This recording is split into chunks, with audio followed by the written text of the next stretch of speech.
하나님 말씀은 사도행전 2장 42절입니다. 유인물 다 받으셨나요?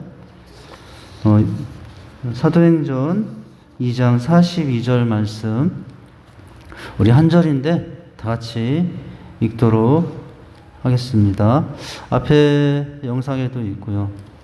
같이 읽습니다. 시작. 그들이 사도의 가르침을 받아 서로 교제하고 떡을 떼며 오로지 기도하기를 힘쓰니라. 초대교회 성도들이 한 교회, 한 공동체를 이루고 한 팀을 이루어서 어떻게 생활했는가 잘 보여주죠. 초대교회 이 사도행전 2장은 교회의 생일을 다루는 내용이거든요. 교회가 어떻게 세워졌는가를 다루는 내용인데, 오순절 마가 성령 충만함에 의해서 각자 임하신 성령의 기름 부으심을 따라 방으로 기도하고, 또 그러면서 이제 하나님께 회개하고 돌아오면서 예수를 주에 못 박으라 했던 사람들이 베드로와 설교 앞에 우리가 어떻게 해야 할까 하며 그날 3,000명이나 회개하고 돌아오고 교회가 세워지고요. 그렇게 이제 출발이 됩니다. 그리고 어떻게 살아가는가가 사도행전 2장 42절, 43절 그 다세히 나오고 있어요. 그것은 이제 우리 사도행전을 보면 잘 기록이 되어 있는데, 오늘 이 내용은 바로 팀에 관한 내용입니다. 팀 사역을 위한 원리. 요즘 보니까 올림픽 기간이라 올림픽 종목에는 개인 종목도 있고요, 팀 종목도 있어요. 어제 보니까 한국 배구 팀이 일본 배구 팀을 이기더라고요. 저는 애들은 텔레비를 그거 보고 저는 컴퓨터에서 축구를 보고 근데 축구는 억울하게 6대3으로 지고 말하는데, 근데 배구는 나중에 애들한테 물어보니까 이겼대요. 3대2로. 그래서 너무 극적으로 이겼더라고요. 저도 나중에 유튜브를 잘 찾아보면서 이 짧게 요약한 것을 누워서 한번 봤거든요. 머리 식힌다고 생각하면서 핸드폰 들고 초당에 이렇게 누워서 우리 여자 배구 팀이 어떻게 역전했는가를 봤는데 간절한 팀이 이기더라고요. 축구를 보면서도 어떤 생각을 했느냐, 간절한 팀이 이기더라고요. 그 멕시코 선수들이 뛰는데 우리나라 선수도 정말 뛰기 시작하면 있는 힘을 다해서 뛰는 게 한국 사람 특징인데, 멕시코 선수들은 더 간절하더라고요. 튀는 모습 보니까. 그러니까 이제 그때 보니까 경기 진행되는 거 보니까 결국은 멕시코가 이기고 그렇게 끝나고요. 또 우리나라 일본을 이길 때도 보니까 간절하더라고요. 우리나라 여자 선수들이 간절하게 임하더라고요. 그러니까 이기더라고요. 팀이 한 마음이 된다는 게 얼마나 이게 큰 이제 힘이 되는가, 힘을 내는가를 볼 수 있어요. 교회도 여러분 뭡니까? 교회도 팀이에요. 이제 우린 직산 교회 팀이라고 할 수 있어요. 직산 팀, 직산 장로 교회 팀이라고 할 수 있어요. 자, 오늘은 우리가 이 재직으로서 팀원으로, 또 팀의 원으로 속해서 어떤 태도를 가지고 또 어떤 원리를 가지고 나갈 때 이제 더 아름다운 재직들이 될 수 있는가, 그런 내용이죠. 자, 여러분 유인물들 첫 문장부터 보시도록 하겠습니다. 자, 첫 문장부터 제가 읽도록 할게요. 자, 운동 경기에서 코치와 선수가 혼연일치를 이루듯 지도자와 재직 성도들이 하나가 되어서 하나님 나라의 확장을 위해서 노력할 때 경기에서 어떻게 할 수 있을까요? 승리할 수 있죠. 하나가 될 때. 그래서 힘쓸 때 어떻게 할 수 있어요? 승리할 수 있다고요. 자, 운동 경기와 같이 교회도 그렇다. 자, 지도자와 재직이 승리하는 팀을 구성하기 위해 필요한 4가지의 원리를 오늘 보게 됩니다. 자, 팀 사역을 위한 4가지 원리가 있는데, 한번 4가지 원리를 큰 것부터 한번 볼까요? 괄호 1번은 협력의 원리예요. 협력의 원리. 그리고 그 밑에 중간에 보면은 2번째 의사소통의 원리예요. 어제 김연경 선수가 이제 인터뷰하는 것까지 마지막 짧게 몇십 초 간격으로 나오던데, 김연경 선수가 했던 무슨 말이라도 했대요. 우리 이번에 할 수 있다, 할 수 있다라고 하면서 끊임없이 했던 어느 말이라도 자꾸 했다고. 지금 생각은 안 하지만 어느 말이라도 하자고 했다고 그 소통의 역할자가 되더라고요. 자, 넘기시면은, 자, 이렇게 협력의 원리, 두 번째는 의사소통의 원리, 넘기시면은 세 번째, 변화의 원리예요. 세 번째가 변화의 원리고, 그리고 다음 주에 할 내용이 뭐냐면, 공헌의 원리. 자, 이렇게 네 가지의 원리를 가질 때, 팀은 하나 되어 팀이 승리할 수 있다는 것인데요. 자, 다시 유임을 처음으로 돌아가서 내용을 보도록 하죠. 자, 우리는부터 시작하잖아요. 두 번째 문장이요. 자, 우리는 팀 사역이라는 말을 많이 한다. 팀은 그 속성상 혼자 힘으로 할 수 없는 일을 할 때를 말하는 거예요. 팀은 속성상 혼자 힘으로 할 수 없는 일을 성취하기 위해 함께 모인 사람들, 이게 팀이에요. 자, 운동선수 팀도 그렇고, 우리 교회라는 우리 직산교회 팀도 그렇고, 여러분 좁게는 우리 교회 안에 2셀 팀, 1셀 팀, 3셀 팀, 이렇게도 우리가 부를 수 있잖아요. 자, 교회의 경우 지도자는 누구이고 코치이고, 회중은 성도들은 선수다. 물론 하나님은 총감독이시고요. 코치와 선수 한 목적으로 열심히 뛸 때 경기에서 당연히 어떻게 할 수 있습니까? 승리할 수 있죠. 자, 마찬가지로 교회에서도 지도자와 성도들이 하나가 되어서 어떻게 할 때, 최선을 다할 때, 그죠?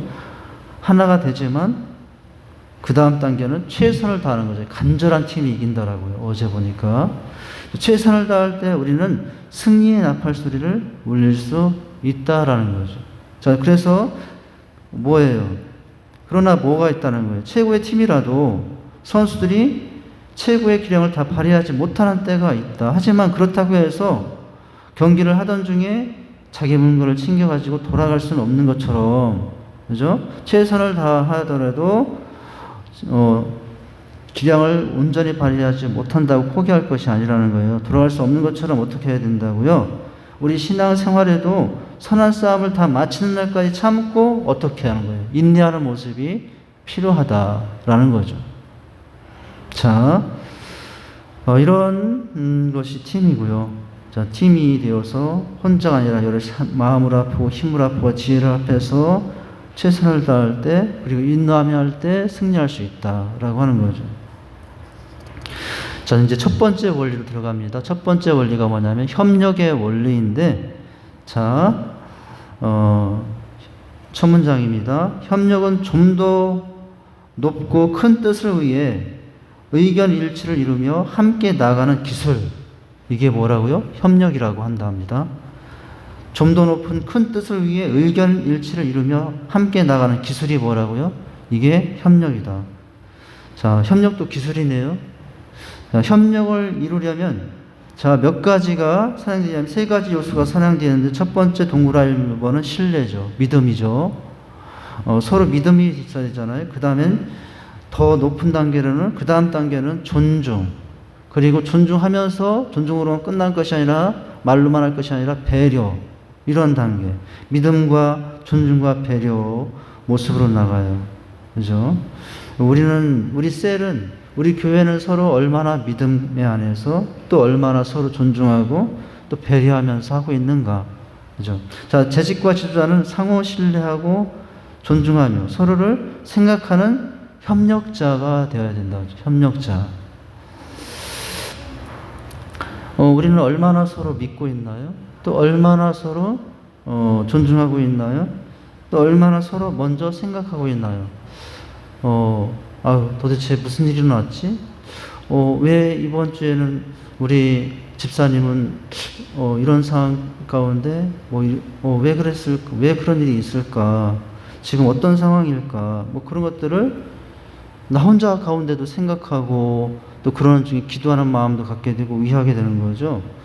자, 먼저 정말 그 사람을 만나서 신뢰와 존중을 배려를 하기 전에 우리는 내 안에 먼저 상대에 대한 신뢰의 마음을 가지고 믿음을 가지고 그 사람 앞에 서기 전에 먼저 내 안에서 멀리 떨어져 있어도 존중하는 마음을 가지고, 그리고 또한 가까이 가기 전에 먼저 이러이러한 배려를 할 것을 생각하고, 그런 것이 당연히 생각나야 되고, 그러면 그 팀은 하나가 된 팀이라고 할 수 있어요.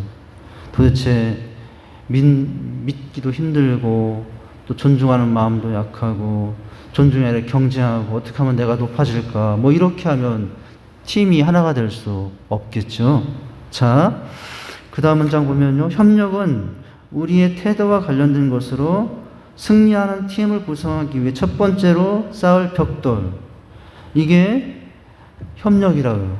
팀이 되어서 첫 번째로 쌓을 벽돌은 협력, 두 번째 벽돌은 의사소통, 세 번째 벽돌은 변화의 원리, 네 번째 벽돌은 공헌의 원리겠잖아요. 자, 첫 번째 벽돌이다.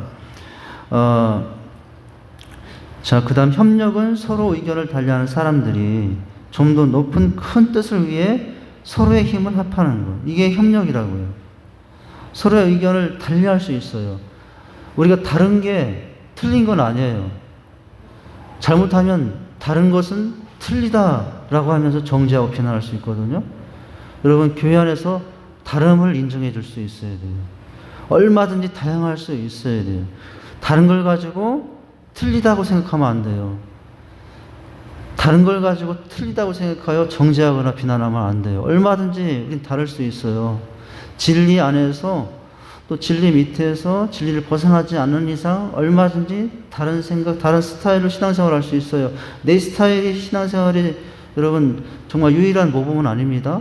다른 사람의 신앙의 스타일도 얼마든지 우리는 인정하고 다름을 인정하고 살아야 되죠. 자, 조금 말이 길어졌는데 뭡니까? 자, 의견을 달리하는 사람들이 좀 더 높은 큰 뜻을 위하여 서로 힘을 합하는 것. 이게 협력. 자, 즉 협력은 선한 목적을 위해 사이좋게 지내는 기술. 그죠? 이게 협력이라고요. 그러니까 악한 목적을 위해서 여러분 사이좋게 지내면 그건 협력이 아니죠. 그것은 뭐라 그럽니까? 악한 목적을 위해서 서로 사이좋게 지내는 거는 뭐라 그러는데 생각이 안 나네요. 자, 그걸 뭐 협력이 아니고 그거는 이제 협착인가요? 뭐 이제 그런 거예요. 자, 그 다음 문장 보면 협력의 원리, 그 다음 문장 마지막 문장을 보면은 협력의 원리는 하나님 허락하신 자연의 원리요, 영적인 원리다. 여러분, 이 협력의 원리가 우리를 지어 한 공동체가 되게 했을 때에 기대하시는 원리가 있는데 첫 번째 원리는 뭐예요? 팀이 되어서 하나가 되어서 우리가 살아갈 때 이 하나님께서 첫 번째로 기대하신 걸 뭘 기대하시고 계시다고요? 서로 협력하는 팀이 되기를 원하시고, 협력하는 공동체가 되기를 원하시고, 협력하는 셀이 되기를 원하시고, 협력하는 교회 공동체가 되기를 원하신다라고 하는 거죠. 자, 홀로 심겨 있는 나무보다는 어때요? 숲속에 함께 심어져 있는 나무가 훨씬 더 잘 자라고 건강하다고 합니다. 혼자 심겨져 있는 나무. 그죠? 뭐 밭에 보면은 여러분 고추밭은 고추들 심고, 배추밭은 배추들 심고, 근데 고추 바로 옆에 배추 심고, 배추 바로 옆에 무 심고, 그런 밭은 별로 못 본 것 같아요. 지금까지 봐도. 그래서 다 이제 같은 종류의 이렇게 모여서 하나를 이루고 있죠. 그죠? 이게 뭐예요? 자, 홀로 심겨져 있는 나무보다 숲속에 함께 심겨져 있는 나무가 훨씬 잘 자라더라. 그 미국에서 한 큰 나무 숲을 봤는데 태풍만 오면 쓰러지는 거예요. 왜 쓰러지는가 했더니, 근데 어떤 숲은 도저히 안 쓰러지는 거예요. 강력한 태풍이 와도. 그거 여러분 잘 아시잖아요. 그 이야기. 뭐예요? 함께 가까이 심겨져 있는 나무는 보이지 않게 밑에 뿌리들이 어떻게 하고 있어요? 서로 잡아주고, 뿌리들이 서로 연결되어 있어서 태풍이 와도 무너지지 않았는데, 이 멀리 떨어진 나무들은 그 뿌리들이 서로 협력이 안 되고 붙잡아주지 않아서 잘 쓰러지더라는 거예요. 미국의 한 숲의 이야기죠. 자, 그 다음에요. 자, 아무리 화력이 센 장작개비라도 혼자 떨어져 있는 약한 불이라도 뭐예요? 함께 모여져 있는 모닥불보다 약할 수밖에 없다. 아무리 센 장작개비라도 혼자 있으면 화력은 약해요. 근데 아무리 약한 장작개비라도 함께 모여져 있으면 여러분 약할 수 이제 강하다는 거죠. 겹줄이 잘 끊어지지 않은 것처럼 우리 삼겹줄 이야기 알잖아요. 겹줄이 잘 끊어지지 않는 것처럼 혼자 기도하는 것보다 두세 사람이 합심하여 기도하는 것이 더 응답을 빨리 받게 된다라고 하는 거죠. 혼자 예배하는 것도 참 기한 일이고 또 중요할 수 있겠지만, 그러나 혼자보다 함께, 자, 이렇게 팀이 되는 원리, 첫 번째 원리는 얼마나 서로 협력하고 있느냐라고 하는 거예요. 자, 이것이 첫 번째 원리. 두 번째 원리는 뭡니까? 이렇게 협력하기 위해서 필요한 것이 소통의 원리인데, 소통의 원리. 자, 교회는 서로 이야기하는 사람들에 의해서 세워집니다. 서로 이야기를 거부할 때 교회는 심각한 이제 손해를 입게 된다라는 거예요. 의사소통이 필요하고 제대로 돼야 되죠.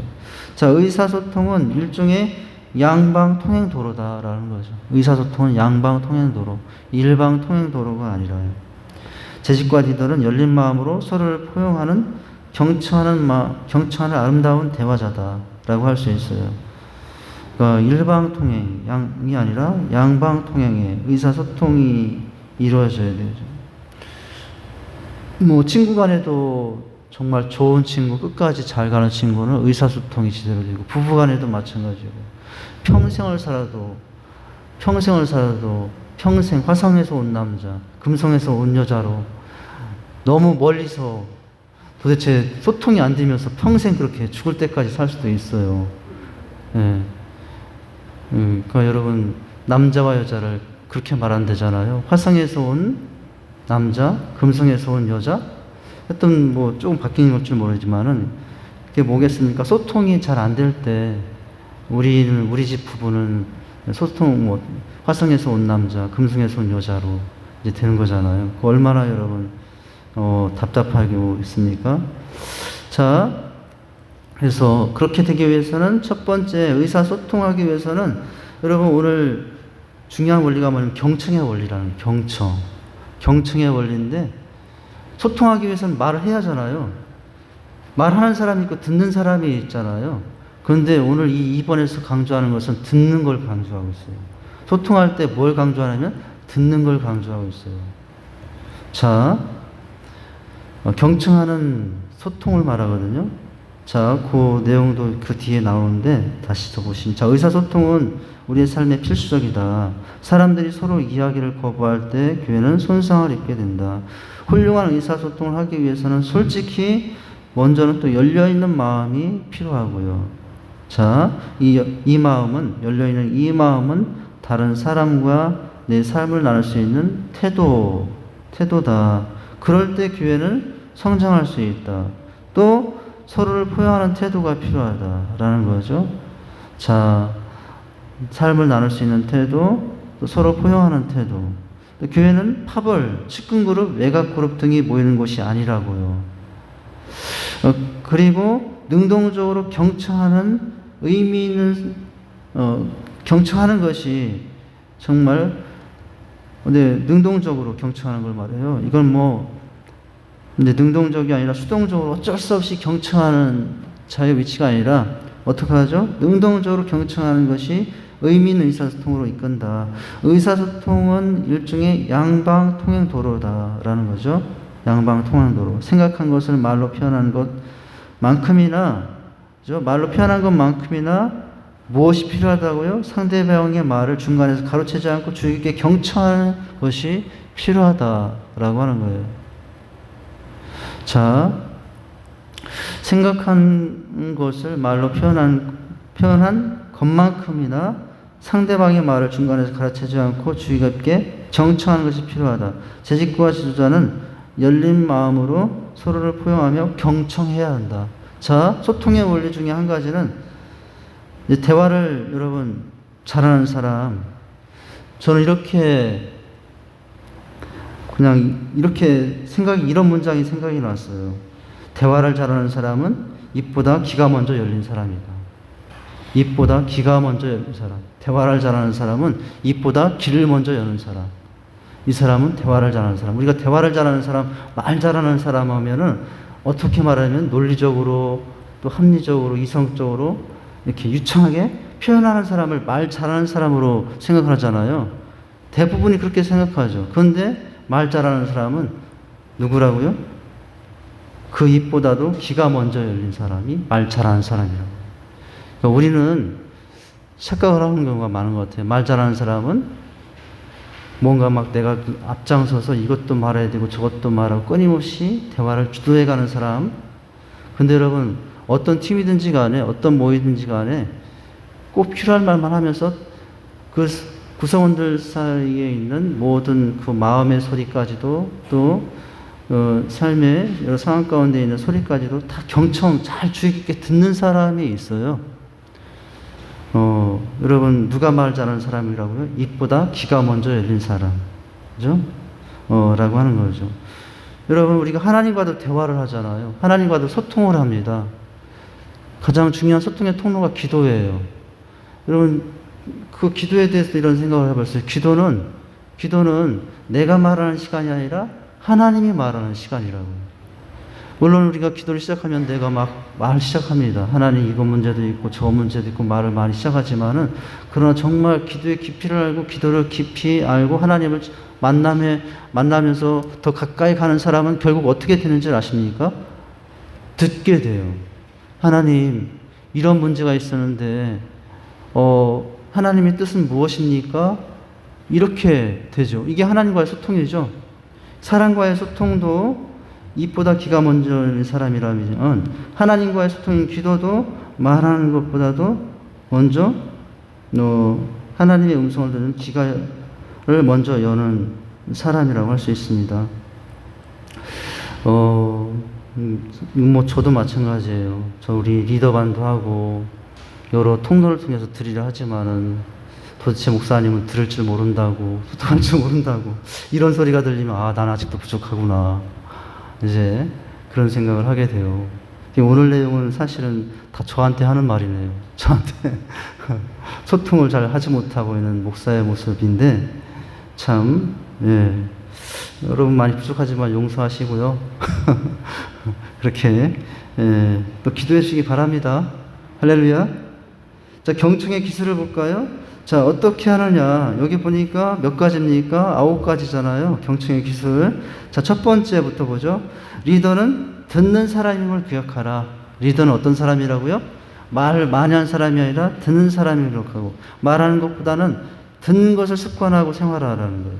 말을 잘 들을 때 효과적인 지도력을 발휘할 수 있다. 논리적으로 이제 유창하게 처음부터 끝까지 잘 말하는 사람이 지도력이 있는 사람이 아니라 잘 듣고 경청하며 살피는 사람이 나중에는 진짜 지도력을 사람이 된다라고 하죠. 자, 두 번째는 상대방의 의도와 생각에 집중하라. 말은 그렇게 표현하고 있어요.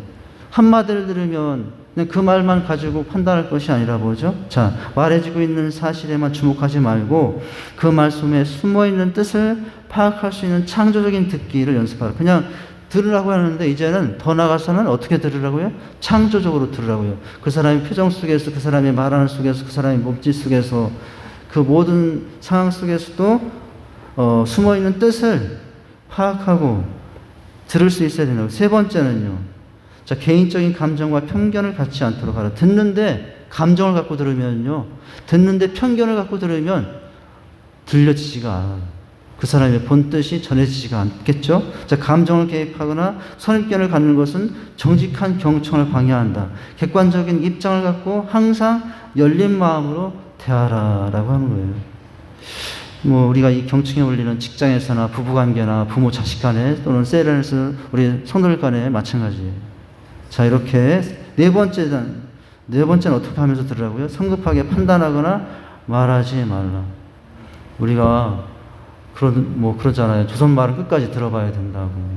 막 얘기하는데 그게 아니고요 하면서 이렇게 할 때 우리가 흔히 하는 말 있잖아요. 한국 사람들 끝까지 들어보고 하라고 그렇잖아요. 그러니까 성급하게 판단하지 말고 말하지 말라. 쉽게 결론을 내리거나 듣는 도중에 서둘러 충고하지 말고 내용을 단계적으로 종합하고 분석하고 다 듣고서 하라라고 하는 거예요. 자꾸 저와 우리 집사람의 대화 스타일로 늘 생각이 나는데, 이런 부분에서도 계산할 점이 참 많네요. 저희도. 자, 다섯 번째는 뭐예요? 흥미를 갖고 끈기 있게 들으라라는 거예요. 자, 이렇게 의도를 생각하면서 집중하여 편견을 갖지 않고 판단하지 않으면 듣되 여러분, 듣는다는 게 쉬운가요? 사실은 힘들어요. 들으면요, 나중에 또 한 말하고 또 한 말 갖고 막 그러면은, 이제 막 답답해질 수 있어요. 그죠? 그런데 어떻게 하라고요? 끈기 있게 들으라. 비록 상대방이 지루하게 이야기하더라도, 그래서 결론이 뭔데? 제가 가끔 하는 말이에요. 또 이런 생각이 나는데, 남자는 100마디를 한마디로 표현하는 사람. 특성이 그렇다고 했잖아요. 여자는 어떻다고요?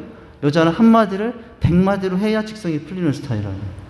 우리 여성분들이 여기 많은데, 남성분들이 이제 여자가 말이 많다. 그러면, 이제 듣고 나서, 그 많은 말 중에 한마디를 찾아낼 수 있어요. 그러면 이제 진짜 좋은 남편이 되겠죠. 그죠?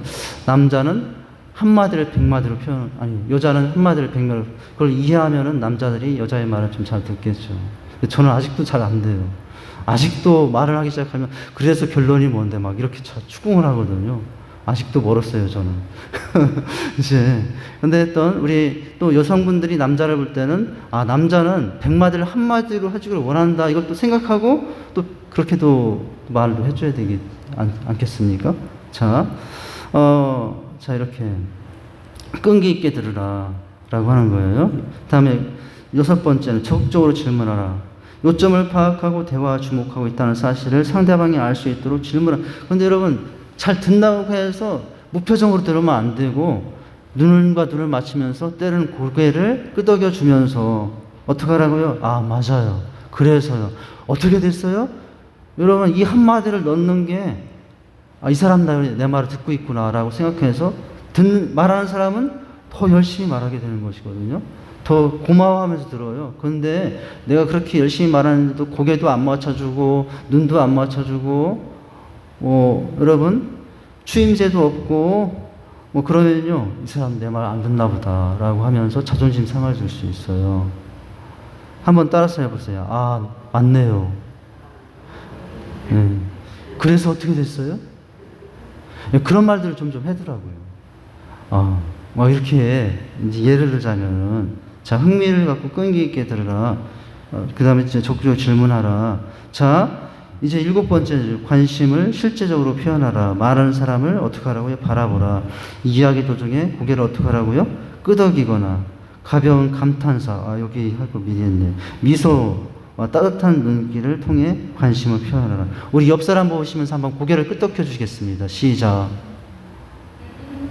네, 너무 잘해요. 여러분, 그냥 아무 말 하지 만 고개만 끄덕여줘도 너무 좋아요. 정말 너무 대화를 잘하고 있구나. 이런 것들 해주라는 거예요. 예.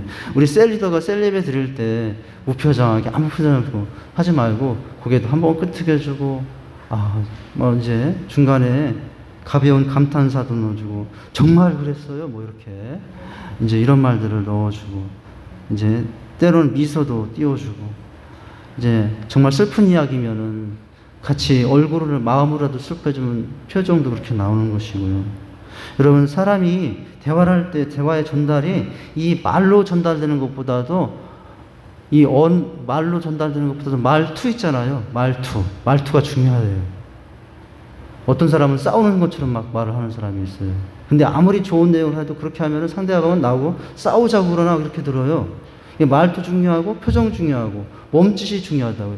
어떤 사실을 전달하기 위해서 있는 사실 그대로를 하는 그 말의 내용으로 상대방이 전해지는 것이 아니라 말투와 몸짓과 표정으로 전달되는 것들이 더 많다는 거고 합니다. 저도 잘 못하는 얘기지만 우리가 이제 그걸 고려해서 그렇게 이제 이야기해 줄 수 있어야 되겠죠. 자, 그리고 8번 스스로에게 경청의 중요성을 말하라. 자, 경청은 독서보다 더 많은 것을 배운다고 해요. 여러분, 책 읽는 것보다 듣는 것을 통해서 더 사람들은 많이 배운다고요. 경청은 새로운 정보와 아이디어를 얻고 사람에게 대해 배울 수 있는 최선의 방법이다. 여러분, 하나님도 성경도 말씀하시잖아요. 믿음은 어디에서 나온다고요? 들음으로 나온다고요. 여러분, 금보다 귀한 그 믿음, 세상 무엇과도 바꿀 수 있는 그 믿음이 어디에서 나온다고? 경청에서, 들음으로 나온다고 하지 않았습니까? 자, 경청은 독서보다 더 많은 것을 배운다. 9번째 뭐예요? 하나님의 인도하심을 구하라. 대화를 통해 무엇을 깨닫고 어떤 말을 해야 할지 성령께서 인도하시도록 마음속으로 기도하라. 여러분, 그러니까 미리 만나기 전에 누구와의 약속이 있다면 미리 하나님께 기도하고서 갈 수 있죠. 오늘 좋은 대화 해주게 해주세요. 그럴 뿐만 아니라 또한 현장에서 말하면서도 어떻게 하면서 말하고 기도하면서 말한다는 거예요. 입은 말은 하고 있지만 영으로는 어떻게 하면서 말해요? 기도하면서 말한다고요. 이제 그런 태도를 말하는 거예요. 자, 그러면 이제 의사소통이 잘 되겠죠. 자, 첫 번째 협력의 원리, 두 번째 의사소통의 원리, 세 번째 변화의 원리잖아요. 자, 팀이 하나 되어 나가기 위해서는 그 각각의 팀원들이 무엇을 성장이 있어야 되고 변화가 있어야 된다고 하는 거예요. 자, 첫 문장입니다. 성장이란 변화를 동반한다. 현재 정상 궤도를 달리고 있다 해도 그냥 거기에 주저앉아 버리면 곧 추월당하고 맙니다. 재직과 리더는 성장이라는 하나님의 뜻을 이루는데 필요한 변화를 교회 안에 일으키는 사람들. 자, 윌 로저스는 뭐라고 했습니까? 설사 정상 궤도를 달리고 있다 해도 만일 그냥 거기 주저앉는다면 곧 추월을 당하고 말 것이다. 이게 뭡니까? 여러분, 우리는 그냥 그 자리에 있는 것만도 감사하지만은 우리의 수준이, 우리의 성장이 거기서 멈추면 안 된다는 거예요. 있는 그 자리에 굳건히 머물러 있는 것도 중요하지만 더 성숙한 방향으로 나아가는 모습이 있어야 된다는 거예요. 그냥 머물러 있어서 있는 것도 좋은 것 같지만 여러분, 그 모습은 언젠가 추월당한다는 거예요. 성장이란 뭐를 뜻한다고? 변화를 뜻한다라는 거예요. 성장이란 변화를 뜻한다. 개인이나 교회 삶에 규칙적으로 어떤 변화가 일어나지 않는다면 성장이 일어났다. 하나님의 거룩한 변화를 위해서 우리는 무엇보다도 먼저 뭐의 변화? 마음의 변화를 받아야 돼요. 그죠? 모든 건 마음에서 나온다고 하지 않습니까? 변화도 마음으로부터 먼저 변화가 돼야 되죠. 그죠? 성경은 너희는 이 세대를 본받지 말고 오직 무엇을 새롭게 함으로? 마음을 새롭게 함으로 변화를 받아 하나님의 선하시고 기뻐하시고 온전한 뜻이 무엇인지 분별하다라고 말씀하시지 않습니까? 성도가 팀의 일원으로 헌신을 유지하기 위해서는 변화를 받아야 되는데 이 변화는 말 속에는 항상 갱신되어야 할 과정이 필요하다. 자, 마음으로부터의 변화가 필요하고요. 그 다음 마지막 문장. 이러한 변화에 있어서 우리의 모범은 광야에서 사단의 유혹을 거부하고 갈보리로 받으셨던 예수님이시죠. 자, 예수님. 이처럼, 이제 그 30년 광야 생활 가운데 서 사단의 유혹을 거부하셨던 주님의 모습.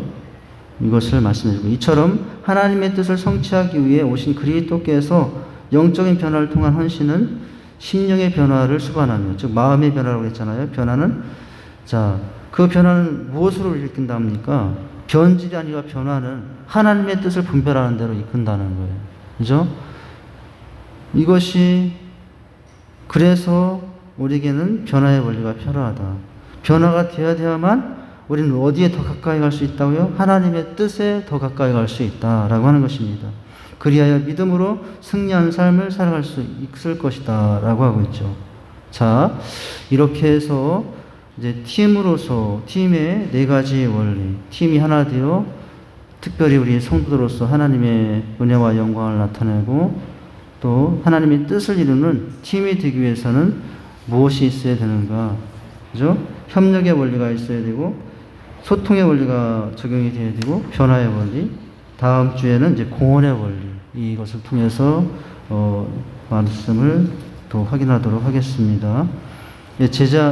재직학교가 이제 거의 끝나고 있는데 다른 학교가 시작될 수 있도록 준비하고요. 시작하도록 하죠. 제가 기도하겠습니다. 하나님 아버지, 우리를 한 교회, 주님의 몸인 교회를 세우기 위해서 재직으로 부르셨습니다. 서로 스타일도 다르고 생각도 다르고 또 은사도 다르고 능력도 다르지만은 그런 한 팀이 되게 하셔서 주님은 영광을 받으시고자 합니다. 특별히 협력의 모습으로, 경청의 모습으로, 또 변화의 모습으로 아름다운 팀이 되어서 주님의 뜻을 더 분별하고 그 뜻을 이루는 우리 직산교회 또 우리 재직들이 되게 하여 주시옵소서. 예수님 이름으로 기도합니다. 아멘.